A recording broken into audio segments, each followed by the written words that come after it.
Hey, what's up, guys? Little man with a big opinion here. Got a new news update for you, and I'm doing it on my drive to town because I typically have to occasionally look at my phone for my Google Maps anyway. So let me know in the comment section down below if it's too shaky on this new mount that I got. But if it's not, then when I have to make periodic trips, I can just have a simple conversation with y'all. But today's news update involves truckers, the United States, Canada, the import and export of goods, and why and how it affects preppers. So,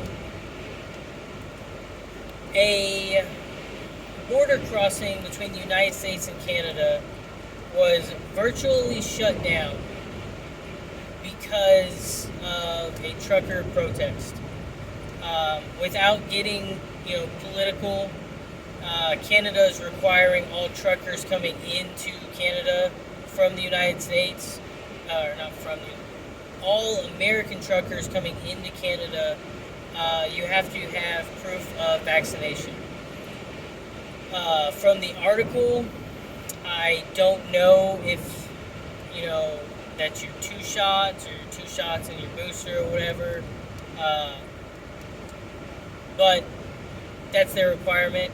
And as of now, if you're a Canadian trucker that picked up something in the United States and you're going back to Canada, if you're not vaccinated, then you have to self-isolate for 14 days and get tested.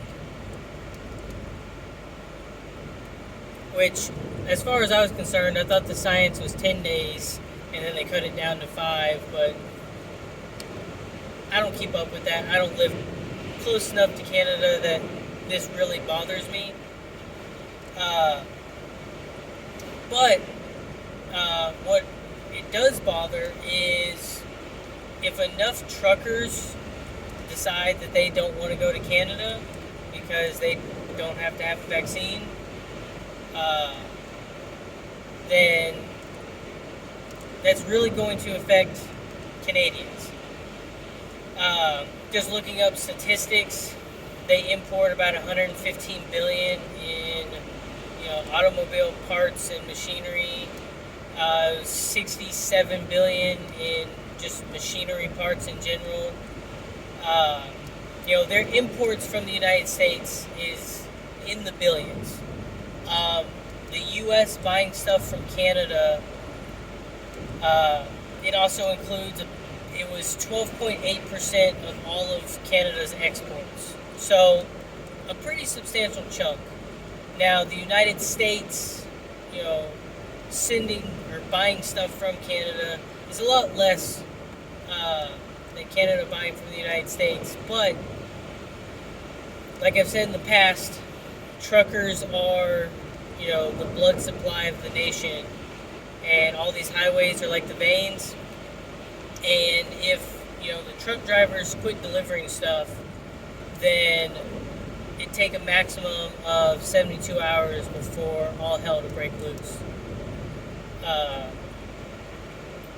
It not only affected, basically what they were doing is you could get onto a loop to head into the inspection station, and then right before it there was another exit, and so they were, just getting on, driving up to the inspection station, and getting off, making a U-turn, and just making a giant circle around the whole area. And enough truckers did it that it slowed down traffic for the truck drivers that were still planning their trips. And it slowed down the just, regular traffic of people, traveling, whether they're going across the border to Canada or coming back. They said it affected north and southbound traffic. There was about a 30-minute delay for about a 5-mile section of road. So a pretty substantial uh, shock to the system.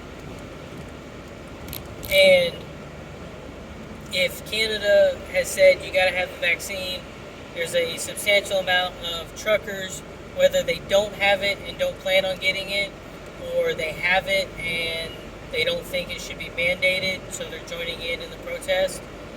If it happens enough, for Canadians, it could seriously affect you. If you live, I'd say, within 50 miles of the U.S.-Canadian border, as an American, then you're losing business because the truckers don't want to transport the stuff. You're losing revenue because of the buildup of traffic as they're protesting. Because from what the article said, it's not just a one-off thing that they're planning on doing just today. My understanding is they are planning on repeating this, and they want to repeat this at several border crossings. So you could probably expect delays, which takes more time away from you. And your goods come from a train, and then it goes from a train onto a truck. The truck takes it to a warehouse, and then the warehouse gets information from the store, and the truck takes it from the warehouse to the store. So they're the middleman through this entire process. So living up close to the Canadian border, these truck drivers were also talking about just not driving in that area because they don't even want to be close to Canada. And if they don't want to do that, then you can expect more supply shortages within that area, along the entire U.S.-Canadian border. As a prepper, I've said it many times in the past. If your truck drivers aren't delivering stuff, it's not just your food and your washer machines and your cars and stuff. It's also the gas that goes to the gas stations. And generally, if gas goes up, then everything goes up because the cost to transport the stuff goes up. So, it's a lose-lose situation. Like I said, not trying to get political on this, but, a lot of people would make the argument that, requiring a vaccine is messing with your freedoms, and, according to our Supreme Court, they couldn't do it at a federal or national level, and so there's a big push for companies to just do it anyway. So I guess we'll have to go through another court case with that. But the biggest issue is getting your supplies, because most people aren't preppers. They're not putting away, food, water, and other supplies. They rely on that getting the things that they consume on a weekly basis. And, if your shelves run out on a Wednesday and you're supposed to get, groceries on a Thursday, and you're, skimming the bottom of the barrel and eating leftovers and stuff, or you've only got that one last meal ready for Wednesday, then you're pretty screwed. You're a little better off if things mess up, Thursday, right after you got your week's worth of food. But after that week's worth of food runs out, if the supplies aren't coming in, then you're a liability at that point, and you're gonna become desperate. I'm not knocking on, parents that don't prep, that want to take care of their kids and stuff. But you'll get desperate. Things will get ugly as people fight over resources. There's going to be a major lag in the system between people starting to produce their own food. They're going to do more hunting and fishing, and trim down the wildlife population substantially. Because as much as we joke around about not liking the game warden, they help enforce a certain number of game bagged. That way, the next year, it's at a similar level. They've got time to replenish before we, remove their stock again. But for those of you that put supplies away, and even having a 2 week working pantry, you've got 14 days worth of taking care of yourself and your family versus maybe getting screwed and not having food. And that's why you should prep even more. Most preppers have made the general agreement, at least in the videos that I've watched and what I've talked about, that your prepping pantry should be 1 month to 3 months worth of food.